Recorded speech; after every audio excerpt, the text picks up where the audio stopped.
All right. And I saw when the Lamb opened one of the seals, and I heard, as it were, the noise of thunder. One of the four beasts saying, "Come and see." And I saw and beheld a white horse, and he that sat on him had a bow, and a crown was given unto him, and he went forth conquering and to conquer. And when he had opened the second seal, I heard the second beast say, "Come and see." And there went out another horse, which was red. The power was given to him that sat thereon to take peace from the earth, and that they should kill one another. And there was given unto him a great sword. Verse 5, and when he had opened the third seal, I heard the third beast say, "Come and see." And I beheld, and lo, a black horse, and he that sat on him had a pair of balances in his hand. And I heard a voice in the midst of the four beasts say, "A measure of wheat for a penny, and 3 measures of barley for a penny, and see thou hurt not the oil and the wine." Praise God. All right, go ahead. Now we've opened the third seal. I got in there as far as time is concerned. Where are we at? So now we're in heaven. Of course, we know where we're at. So we're in heaven. We've been to heaven since what chapter? When we go to heaven? Someone said chapter 4. Thank you very much. So chapter 4, we went to heaven, and this here now we're in chapter 6. So we had the first seal was opened. What was the first seal? Anybody? Don't everybody answer one. What was the first seal? Verse 2. Well, what kind of horse was it? White horse. The first seal was a white horse. And who was on the white horse? A rider. The rider, the Antichrist. Thank you very much. Yes. What color was the second horse? Roja. The red horse. What did the red horse do? Bad. Took peace from the earth. That's right. Took peace from the earth. And we discussed how that not only meant that the peace that we had as far as wars and stuff like that, but that we went through the Bible. It was peace between father and son and mother and daughter, and peace on your job, and peace in your sleep. You had no peace at all. So peace was taken from the earth. And now what color is this horse? In the fifth verse, the third seal, what color horse are we at? Not awake tonight. Black horse. All right. A black beauty or a Pegasus. Of course, it'd have to have wings to be Pegasus, wouldn't it? Yes. How long has it taken to open each seal? 3 months, 6 months, 1 year. How long have we been in heaven? We discussed that because now we've been there for a while. And how long has it been between the first seal and the third seal? So how long are we doing each seals? We discussed last week. I think it was last week or maybe the first seal. 3 months, 6 months, 9 months. How long between each seal? Down here it says famine always follows war. If you want to look that up, Lamentations 4, 8, and 9 says famine always follows war. So in the second seal, we took the peace away. He didn't cause war. He didn't bring war, but it caused war, took peace away. And now it says, famine always causes war. There will be not enough money to feed you and your family. Food stamps, government assistance will not be able to help. Ration will not be able to help because there will not be enough food to ration. People will die of starvation. People will die of eating things they should not eat. The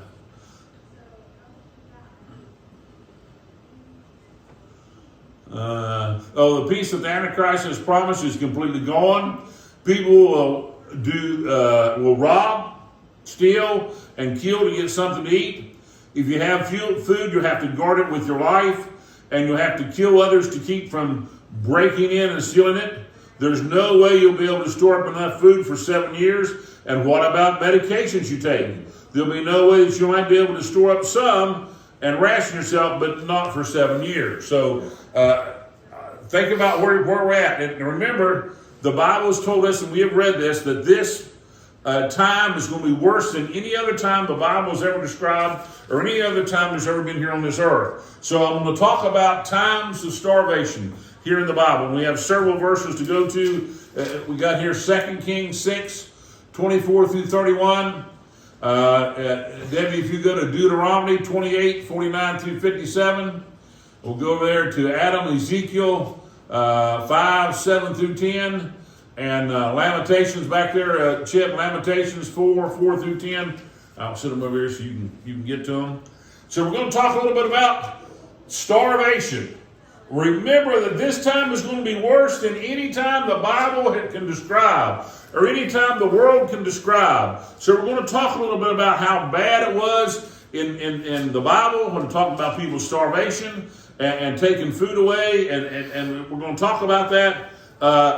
If you would, Pastor, read verses 5 and 6 for me. I'm sorry, I jumped way over there. Okay, so we'll read that. Revelation? Yeah. Really good. 5 and 6. Yeah. Do you care which translation you want to know? No. Okay, all right.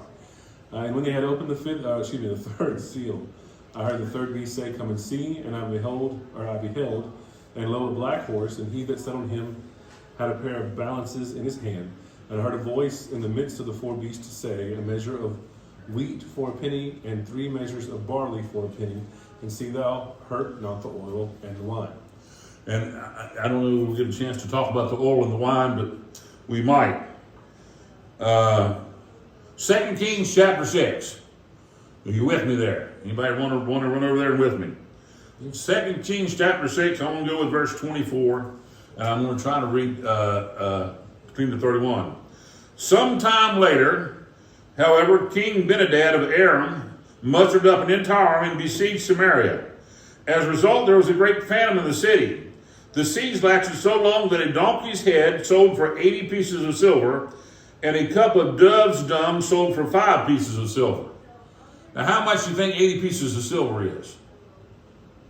Too much for a donkey's head. But A lot of money. A lot of money. I mean, in today's money, I don't know whether anybody down here, 80 pieces, 2 pounds of silver. I don't know what a silver goes for an ounce, and I think this is pounds of silver. So if silver is whatever it is an ounce, we're talking about hundreds of thousands of dollars more than likely for a donkey's head. And then so there was, if you was rich, now we wouldn't have the money to start with, but if you was rich, you could pay $20,000 or $30,000 and get you a donkey's head to eat. Or dove's dung. You want to look up how much it is? I was looking back in the back. If I find it, I'll let you know. This might have a conversion chart. I think 80. I think this weight is like 2 pounds. I think, but I'm not sure. All right. So we're just guessing. One day, as the king of Israel was walking along the wall of the city, a woman called up to him, said, "Please help me, my lord." Wonder what she wants. Yeah. Wonder what's happening here. Food? Want something to eat, maybe. Yeah, well. And he answered, "If the Lord doesn't help you, what can I do? I have neither food from the threshing floor nor wine from the press to give you." But then the king asked, "Well, what's the matter?" So then what can I do for you? But then he said, "What's the matter?"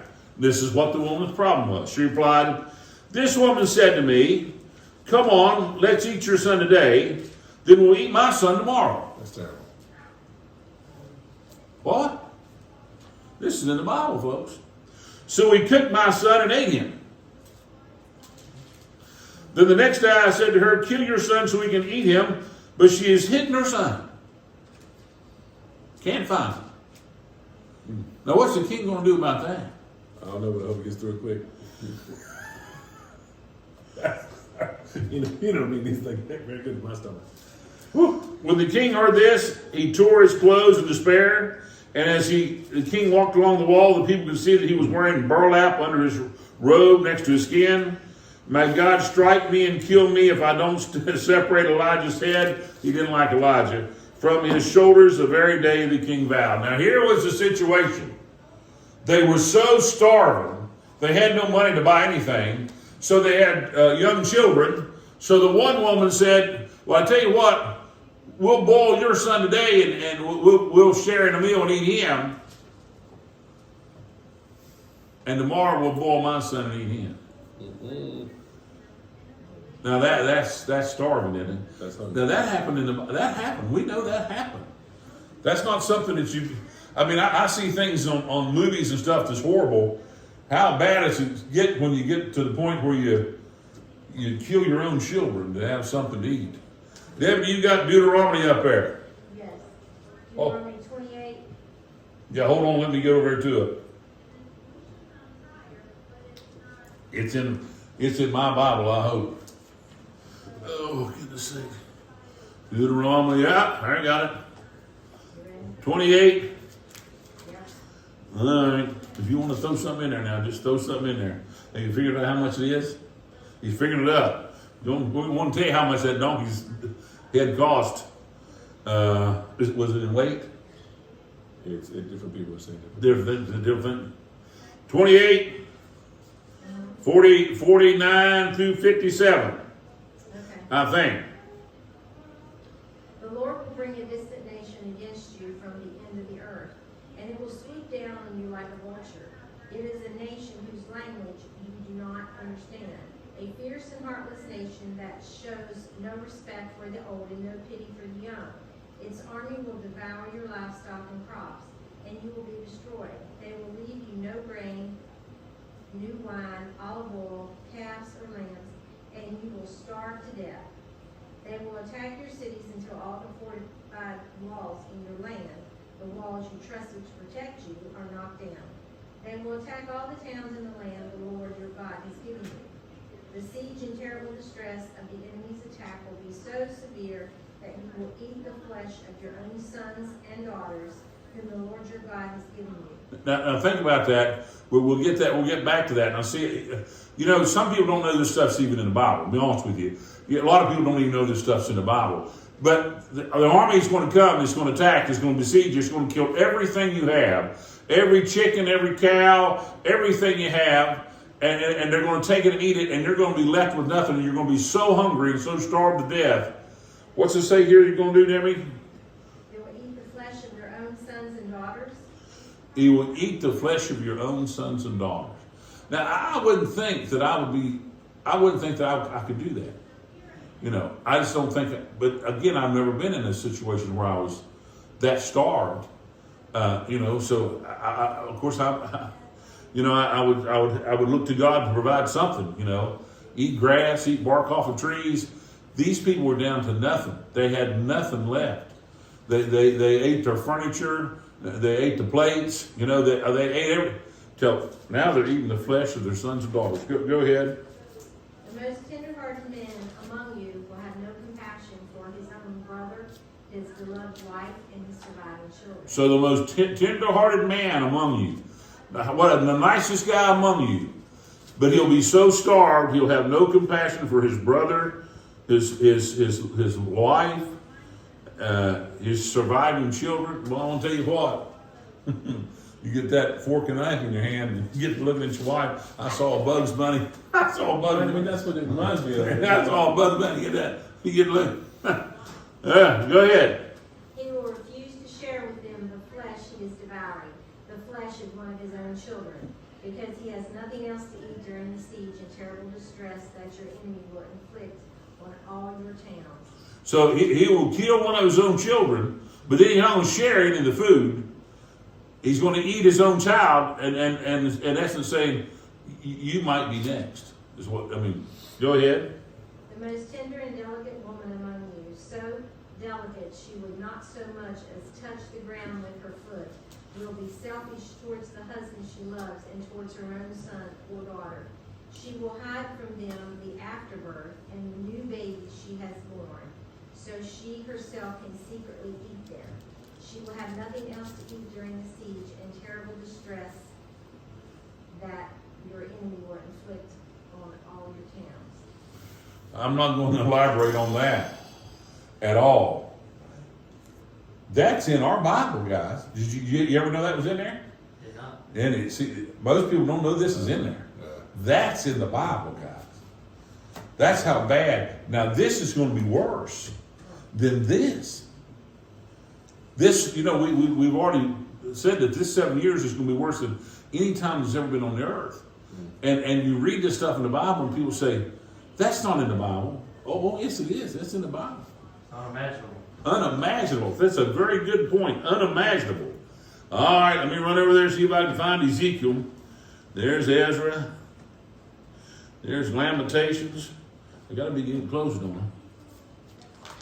Well, if you find Daniel, I ain't going to find Daniel. I mean, Ezekiel chapter 5. I'm not saying you know you're close. Oh, I see what you're saying. Ezekiel 5, 7 through 10. I think that's where we're at. Therefore thus saith the Lord God, because ye multiplied more than the nations that are round about you, and have not walked in my status, neither have kept my judgments, neither have done according to the judgments of the nations that are round about you. Therefore thus saith the Lord God, behold, I, even I, am against thee, and will execute judgments in the midst of thee, in the sight of the nations. And I will do in thee that which I have not done, and whereunto I will not do any more the like, because of all thine abominations. Therefore the fathers shall eat the sons in the midst of thee, and the sons shall eat their fathers, and I will execute judgments in thee, and the whole remnant of thee will I scatter unto all the winds. You see how bad it's going to get? It says that the parents will eat their children, unless, of course, the children eat their parents first. Now think about that. I mean to tell you, that's bad. That's what I say. The parents are old and maybe not be able to fight off the children will eat them. But you think in the midst of all this, in the midst of such a starving situation, you know, I'm fat. I know I'm fat. But if the whole world was starving, if we were in such a bad situation, I wouldn't be this fat moving forward. You know what I'm saying? I would get down to next to nothing.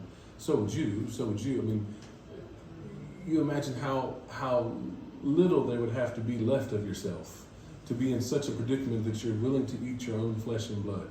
You know what I mean? And especially, I mean, having a baby and hiding the afterbirth. I mean, how you're going to eat it for yourself. You're going to have it for yourself. I mean, I was in the room with my 3 kids. I mean, that was just, there's no way. You know, there's just no way.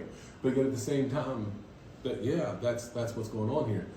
And how, you know, you look at yourself now and, well, I can feed quite a few people. I mean, maybe I save a few folks from starving, but no, not then. By then, I mean, you've wasted away. And if, you know how you get hungry and you don't have much strength. I mean, can you imagine going days upon days upon days and, you know, you don't have the strength? It makes me wonder, you know, are people even going to make sure folks are even dead first? You know, before you lop off a limb and start eating on it. You know, there's just so much, when you think about the dire nastiness and the despair that you can get into. You know, you ever watch the Discovery Channel and you see a lion or something hunt down an animal, and before the animal's 100% dead, they're already tearing open its stomach or tearing open its hide, eating on it. And the lion or the gazelle or the zebra or whatever it is, it's still hasn't quite finished dying yet, and it's already been eaten. I mean, it makes me wonder when you get to that point. You know, when we're talking about humans, grandma can't defend herself. Let's go in there and eat grandma, you know? Or the little baby can't defend himself, let's go eat the baby. I mean, it just cannibalizing each other. Yeah, you cannibalizing each other. And it's just terrible. Will there even be the humanity to be able to put the person down first? Or will they just go in there and start chopping off legs and arms and whatnot and passing that thing around? I mean, it's terrible. It's laughable now because we've never been in that situation, and so the only thing we can do is kind of chuckle at it to think, man, this is going to be bad.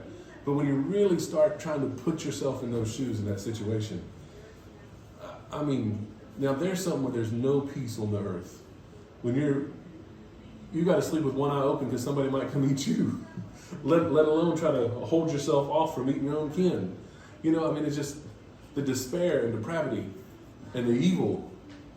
It's just, and it's, for me, it's unimaginable. It's unfathomable. But I mean, these things will happen.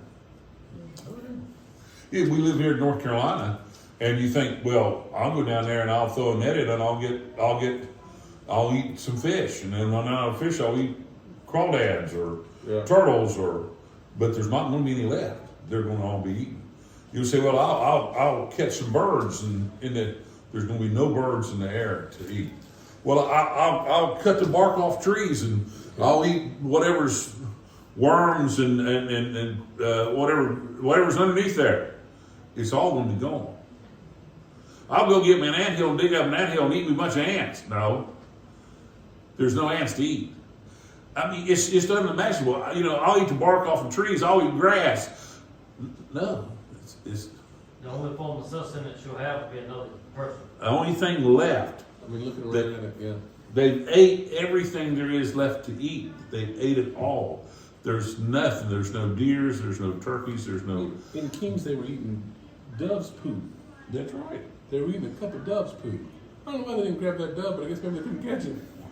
But they'll scoop up some poo and sell it. I mean, that's just. And in Lamentations, we're back there in ship, kind of gives us a description of what people look like, and so we'll kind of go through that kind of slowly, and then maybe we'll go back, and I'm gonna let Chip read it 4 through 10, and we'll probably go back and do each verse again. Go ahead, Chip. The parched tongues of their little ones stick to the roofs of their mouths and thirst. The children cry for bread, but no one has any to give them. The people who once ate the richest foods now beg in the streets for anything they can get. Those who once wore the finest clothes now search the garbage dumps for food. The guilt of my people is greater than that of Sodom, where utter disaster struck in a moment, and no hand offered help. Our princes once glowed with health, brighter than snow, whiter than milk. Their faces were as ruddy as rubies, their appearance like fine wool. But now their faces are blacker than soot. No one recognizes them in the streets. Their skin sticks to their bones. It is as dry and hard as wood. Those killed by the sword are better off than those who die of hunger. Starving, they waste away for lack of food from the fields. Tender-hearted women have cooked their own children. They have eaten them to survive the siege. Think about that. I mean, it's just, think about, I like this saying up here, the parched tongues of the little ones stick to the roof of their mouth in thirst. There's no water to drink. You say, we're in North Carolina, say there can't be. There's streams and there's a pond. It's all dried up. There's no water to drink. They have nothing to drink. There's no water to drink. You know, let alone tea or sweet. You know, we love sweet tea around there. Yeah, we do. I mean, there's no. I was going to say, there's no water to drink. Think about that. You know, it's hard to imagine. You got to see the situation it's going to be in. You think, well, this just can't be because, like you said, it's unimaginable. It is unimaginable. When we think about North Carolina, the children cry for bush. There's no bread. Now the richest of people. Did you ever figure out how much that was? The richest of people. It was by weight, I mean, right. Yeah, you had that. The richest of people have spent their hundreds of thousands of dollars, but see now they're finally broke. And it doesn't make any difference how much money you have when there's nothing to buy. You know, I mean, you know, we see that here in the United States a little bit about people getting money, you know, and for not working, but we've got to make a product for someone to buy it for this thing to work. Yeah. You know, if there's nothing to buy, if no products are being made, if there's nothing to buy, what good is your money? See, so that's what it's going to get to. If the rich people, they either run out of money or they run out of things to buy. There's no more donkey's heads to buy. There's no more doves to buy. There's no more. They're all bought up. It's done. See, that, you know, and you imagine how sick people get by eating food that's not good food. You know, they get out there and eat, like you say, eating worms and eating bugs and stuff like that. You imagine what kind of sicknesses that you will have. You know, I mean, you imagine the diseases you get we eat pretty healthy. We eat too healthy. But you imagine the sicknesses people are going to have by eating the wrong foods. Trying to eat stuff that's not even good for them. Richest food. Let me get back over here to this other part. Now it says, once princes glowed with health, brighter than snow, whiter than milk. Their faces were as ruddy as rubies. Their appearance like jewels. But now their faces are blacker than soot. No one recognizes them in the streets. Their skin sticks to the bones.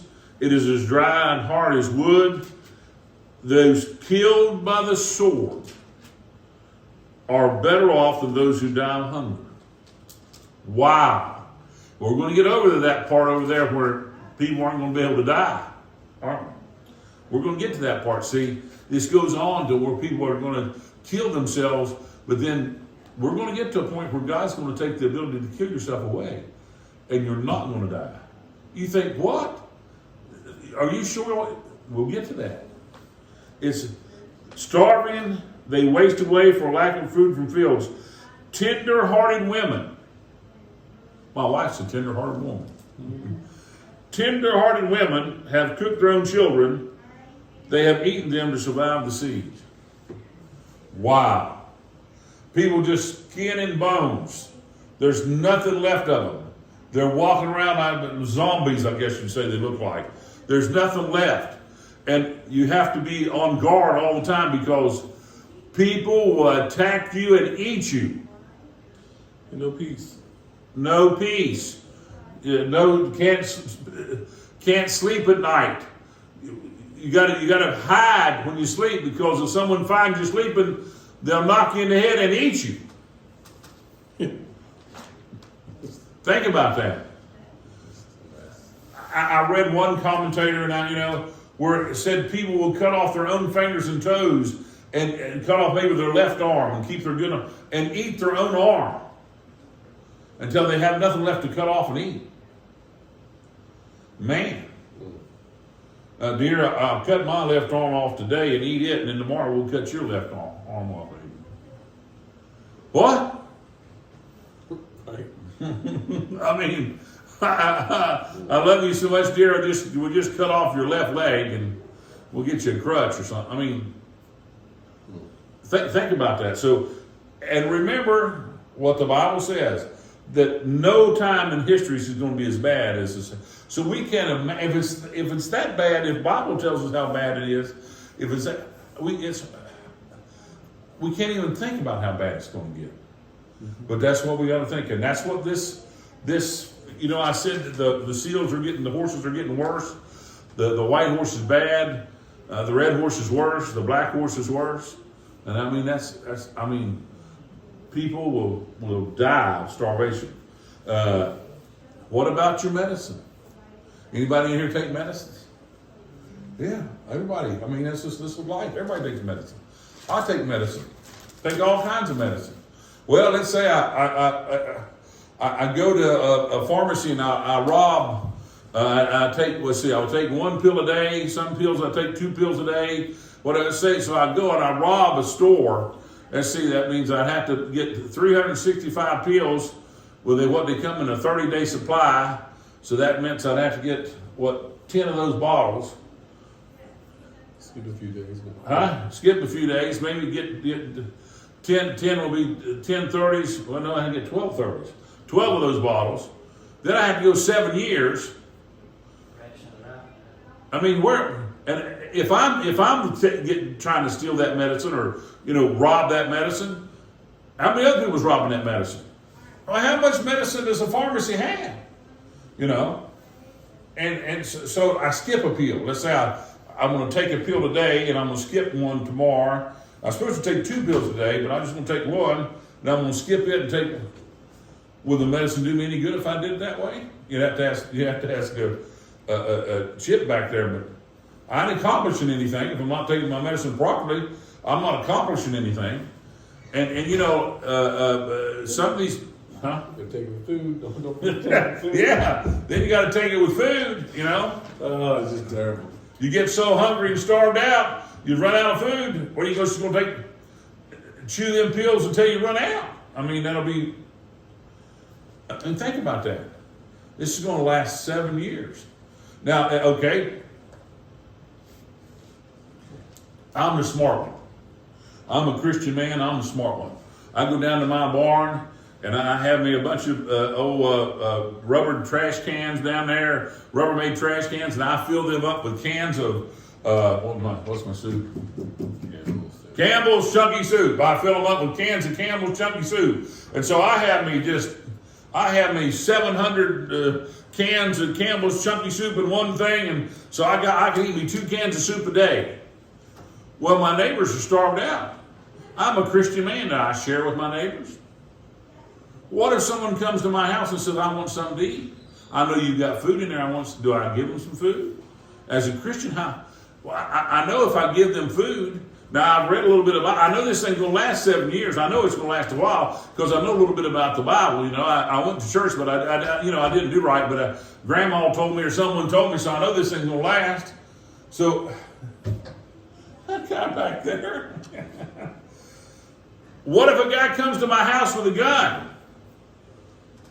I mean, am I going to start killing people for Campbell's soup? And if I do start killing people for Campbell's soup, am I going to go to heaven? I mean, really, when you get down to it, if you're in this situation and you are smart enough to have a little something stored up for you and your family, people are going to find out. Everybody's skin and bones. Everybody's down to nothing. Man, you're in good shape. Yeah, buddy. You're walking around. Just a smidge of meat on your bones. Yeah, hey, that guy right there. He's got some food. I can tell he's got some food. I mean, it's not going to take long. 6 months. You're going to have to chop off a few fingers just to make it look like you did something. I mean, it's just terrible. You get one of your kids in there now, son, I got to cut off one finger. People know it's to say it's not going to take long. 6 months, 8 months, 10 months. It's not going to take long when people not having nothing till people's going to realize you got something. That's right. You'll be a target. You're going to be a target, yeah. Yeah. And you might have a bunch of guys with guns and stuff. If you do, you got to feed them. So, if you're going to have a little army over there, and there's going to be 100 people to your house, 1,000 people coming. They find out you got food, they're going to come a long way. Right. And they might not have guns. They might not have. But what are you going to do? Start shooting everybody comes up in the driveway? Right. And then repent? God, I killed him. I didn't want to get my Campbell soup done. That's right. I'll never do it again unless more come tomorrow. You look at the situation that you look at, it's best to get saved now and go in the rapture and not have to deal with that mess. I'm just saying, yet another reason to be saved, live right for the Lord right now. Now, there is a little thing over there. Let me get to it. I'm going to go back here to Revelation so I can find it. I know it's in my Bible somewhere. All right, so I've had 2 or 3 people ask me about the sparing of the wine. Where is it at here? Now there's you can get into some. You got to get into the Israel. You got a little bit of that Israel prophecy in there. You got to know a little bit about the Israelites. Know about what's going on here now. Where was I at? 6. And I heard a voice on. Yeah, that's it. A loaf of bread for 3 loaves of barley will cost it, and don't waste the olive oil and the wine. And I do have a mark down there. I don't know. All right. So I've had 2 or 3 people talk about this. Some say that with the olive oil and the wine. Some say if you go back and look at Israeli traditions and customs, that goes with that, and it may very well. Some people say that it's talking about rich people. That the rich people have olive oil and wine, and you don't have that. So I'll let our pastor take the direction he wants to go in that. I looked at the oil and wine in the Israeli tradition, and what does that mean? What does it mean to the Jews, the oil and wine, and this is that what it's talking about here? Maybe it is, or is it talking about people that are well-to-do? They'll still have a little bit here. I don't know, but it does say don't spare, as if they'll run out of everything, but they won't run out of olive oil and wine. It's what it sounds like there. And I've heard 2 or 3 comments, and I'm really I'll let you make don't waste the olive oil and wine. I'll let you make your own judgment on that. Do you want to? No. You want to? So, what is wine in the? What is traditionally wine in the Bible? You know, Christ turned water into wine, and you know, what about the olive oil and stuff like that? So, but I'll let you get that. I don't want to get too, because I'm not really sure myself. It's a don't spare the olive oil and wine. I just know these people are going to be starved out, and sooner or later, even this is not going to be there. So I don't know whether I made that clear or not, but I muddied it up. Well, I may not even should have said anything about it. I made it even worse. But now think about that. So again, like the pastor says, if you know somebody that's not saved, you want to get them saved. I mean, you want to get them. I don't know how you can express on them enough that this is going to happen. We were reading in Corinthians in Sunday school, and what did it talk about? Until the Lord returns. They were looking for the Lord to return in Corinthians 2,000 years ago. Yeah. That you all through the Bible is talking about when the Lord returns, when the Lord returns, when the Lord returns. All through these guys, and I know this is some 2,000 years later, and we're sitting here and we're going through the coronavirus, and we got all this racial unrest, and we got all these rules, especially if you're in North Carolina. We're in phase 2 now for another 5 weeks or something like that. We can't seem to get to phase 3. The kids aren't going to go to school in our county until maybe October. They're going to revisit this thing, you know, so the kids are not in school. There's all kinds of stuff going on.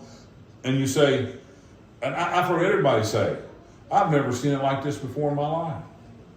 It's never been like this before. Say, well, shouldn't that tell us something? Yes. Shouldn't that? Wait a minute. Hold on. It's never been like this before? I mean, okay, God, what are you trying to tell us? Our thinking is the rapture's right around the corner. Our thinking is it's been 2,000 years since Christ was here on this earth. And it's been 6,000 years since the earth was created. Okay, God, I mean, maybe it is next year. Maybe it is 5 years from now. Maybe it is next month. Maybe it's not 5 years from now. I mean, things are happening fast. Very, very fast. And we need to maybe just take a look at this and say, okay, God, what as a Christian am I supposed to do? And I can't implore you enough that you should get the word out. Get the word out. Get the word out. Spread the gospel. Spread the gospel. Get the word out. Spread the gospel. I mean, they're having a good class in there, I guess. Get the word out. Spread the gospel. And you know, because if anybody, I think if anyone in the world is looking at what's going on and they're saying, man, I need God. I think it'd be an easy time to evangelize people, to talk to people about God, because people are looking for answers. And no one has any answers. The news doesn't have answers. The politicians don't have answers. And if you say, I've got the answer, this is what's going on, God is preparing us for his return. And you need to make yourself ready. Wow. That's it. It's that easy. Yeah. So I think this is, okay guys, the pale horse. What's the pale horse going to be all about? Just read. Let's just read it here. Let's just read what it says here. Then we're not going to do it tonight. I want you to figure this guy out here. When the Lamb broke the fourth seal, I heard the fourth living being say, come. I looked up and I saw a horse whose color was pale green. Its rider's name was Death, and his companion was the grave. You got the King James Version back there? Would you read the King James Version, verse 7? Verse 7 on Revelation chapter 6.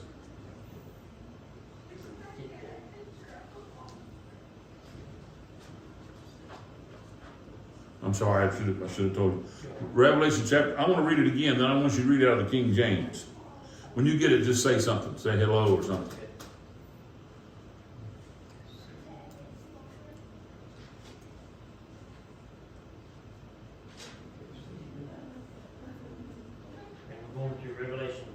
Chapter 6, verse 7. Chapter 6, verse 7.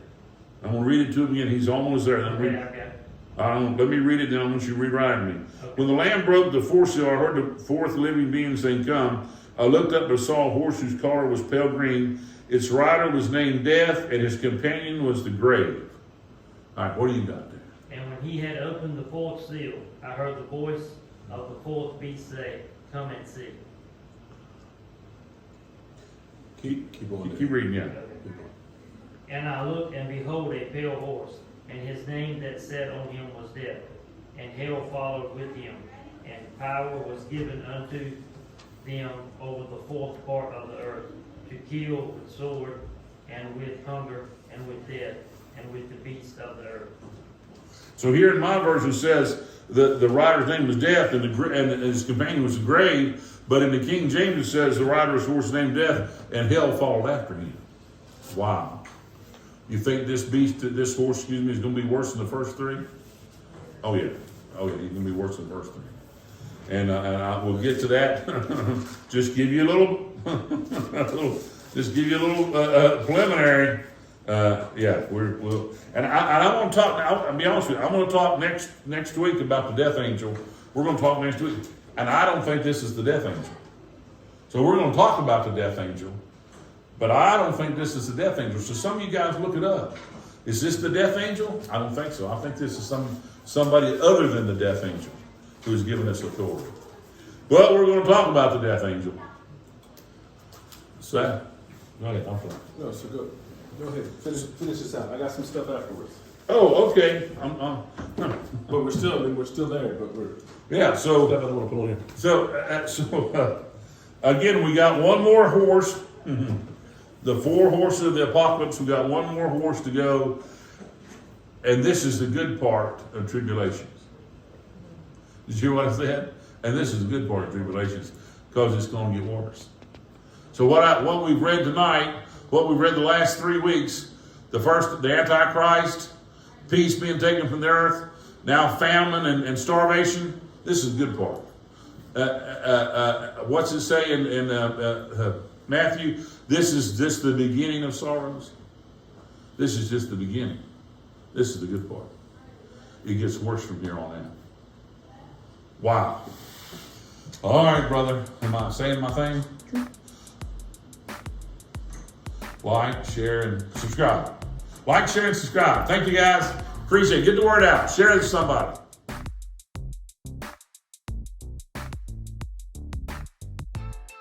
Listen, if you're ever in the area, stop by and join us for Sunday morning worship or for Wednesday night Bible study. The youth also do their Wednesday night stuff just for them on Wednesday nights. We would love to have you. All are welcome here at New Life Temple.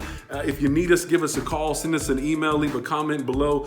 Whatever you need to do to get in touch with us, we are here in Spring Hope, and we are here to spread the love of Jesus and to preach the gospel and to help in any way we can. Listen, we're not asking for money. We're not asking for donations. We are just here to spread the gospel and to be the hands and feet of Jesus. Come join us. We'd love to have you. We have a great time studying the Word. We have a great time in worship.